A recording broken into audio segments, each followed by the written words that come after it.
What's up, everybody? MagicWithRaceNews.com. The Breeders' Cup is here. The Classic, the main event of the 14 races held the first weekend of November at Santa Anita Park. There's a horse that I think has a really great chance to win, and he has not been running in America at all. Let's talk about Ushba Tesoro, coming from Japan, who has been absolutely killing it on the international racing scene. Also in America, right? We saw them come over to the 2021 Breeders' Cup at Del Mar and win a pair of races, including the Distaff at a huge price. However, when it comes to the Classic, Ushba Tesoro probably not going to be a very big price. Could actually be contending for favoritism with the likes of Arcangelo, Arabian Night, and Go Rocket Ride. And like I said, Japan's been doing great on the international scene, not just this year, but for several years now. However, this year, their dirt dominance in the males really shined through. Not only did Ushba Tesoro win the Dubai World Cup, which we're going to talk a little bit more about, but Dermasoda Gake led a 1-2-3-4 finish in the UAE Derby, all Japanese-based horses. So, great horses are coming out of Japan, competing all over the world, and when it comes to the Classic, Ushba Tesoro, I think, stands a great chance. Now, the first race to talk about right here that we're playing, this is from the Dubai World Cup, and Ushba Tesoro is going to be the 14 horse. You see they break. He's a step behind. He's in the green silks in the middle, and he's going to be last. This is not a running style that he always has, but this is what he needed to do based on the way that he broke, the way the race played out. Here's where it's interesting and why I think this is an extremely impressive performance. Meydan in the track at Dubai is known for being extremely speed favoring on the dirt. The fact that Mind Your Biscuits was able to win the Golden Shaheen not once but twice from off the pace is a testament to just how talented that sprinter is. Ushba Tesoro is going to go last to first to win the Dubai World Cup, which is a 1.25 mile race, just like we're going to see for the Breeders' Cup Classic. He's facing, at the time, there are a lot of very talented older horses kind of racing in the middle of the pack there. On the outside, you can see the red cap and the blue silks for Zidane Racing Stable. That's Country Grammar, who has run very well in this race in the past.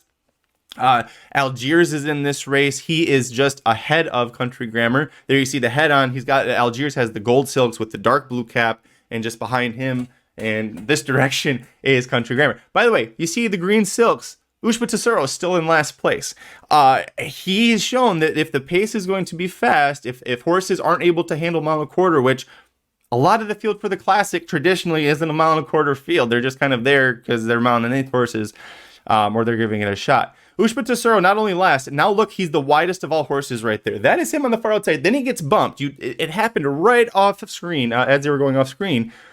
Still wide, he's gaining, but you see he's had to go 4 or 5 wide the entire way around that turn, and that is a long, wide turn, and now he kicks into gear, and watch him run down Algiers, who's on the front end. Ben Duke, by the way, fading on the rail, a very talented horse. Country Grammar left in the dust, and look at him. A speed-favoring track going 1.25 miles, an extremely classy horse in Algiers, catches him, runs past him. I don't know if you can tell necessarily from this video here, but the jockey just had him in hand, stopped hitting him, and he was just shaking the reins. It was a very kind of Mike Smith style run. So if you see something like that, Ushba Tesoro winning the Dubai World Cup, last to first, a very extremely impressive effort. However, he is not a stone cold closer. You could say, well, magic, a horse like Arabian Night could get loose on the lead, and if he can't go last to first and catch a horse like Arabian Night. And you're correct. Well, let's talk about his race after the Dubai World Cup that he was raced. It's the end of September that prepped him for the Classic.